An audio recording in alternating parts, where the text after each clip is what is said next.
Season 2018 was definitely a rough one. Had a little accident with a team car. Constantly had headaches, pretty much 24/7 migraine.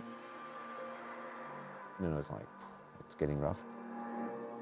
So I went to see the doctors, and straight away, he organized me to go over next doors and had an MRT done, and they discovered a massive subdural haematoma, it's called, and it was just a small bleeding in my head that just constantly built up. The bleeding, or that haematoma I had, was so massive that the doctors were impressed that I could still walk and talk. Long story short, long cut here, drilled a hole, released the pressure and the blood, and then it was a long waiting time for 3 months till I was really cleared to race again. When I look back now, it's probably the longest time, because the smallest headache always brought me back down to earth, and it's like, is it coming back? And it's just you get really scared and frightened, and you're just anxious, and everything is a little bit too much. When you have a broken bone or something, you know you're back in 6 to 8 weeks. If you have like a tendinitis, you get a bit cautious on your knee or whatever where you have it. On the brain, you just think you just have to work normally, you have to function, and it doesn't work. It's like it takes so much energy out of you. I have 2 little kids, them screaming around or going somewhere, and it just, I had to take off 2 hours in the afternoon where I just pretty much locked myself and shut myself down just to deal with the whole situation.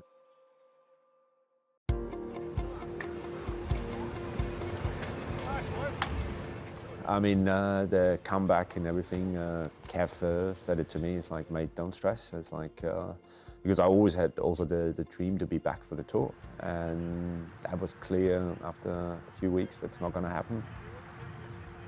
I wanted to come back, but at the same time, honestly, I retired 3 times, probably 5 times. And it was just like, why I'm doing this? It's like it just all got a little bit too much.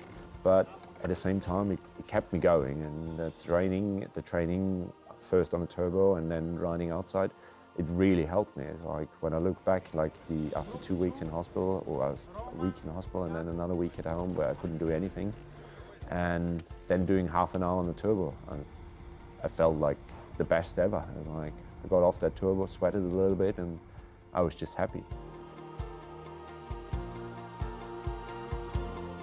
Honestly, when I came back for the first races, I did Pinus Arami and pretty much no training, and my lights just went off after 130, still in a bunch, but then I just couldn't follow them anymore. It's just, I got dropped from off the wheel. I was like, okay, that's going really well here. I didn't enjoy it. So that was also a time where I started thinking, am I doing the right thing? Is it the right thing to come back? We're driven by the sport, and I just wanted to come back and do something. I mean, the team supported me through the whole thing. Like, I was never pressure of any sort. It was just always like, take it easy. And I always just wanted to come back and give something back to the team too. People definitely thought I will never come back and I retire. Other people think I retired 3-4 years ago. That's another story. No, but it's definitely not a goodbye season from my side. It's like, I'm not going to every race and saying, this is the last time I'm in this race or something. I just go in there as a normal race and enjoy it. And probably 2020, I'm still on the bike. I hope Rolf Aldag doesn't see that.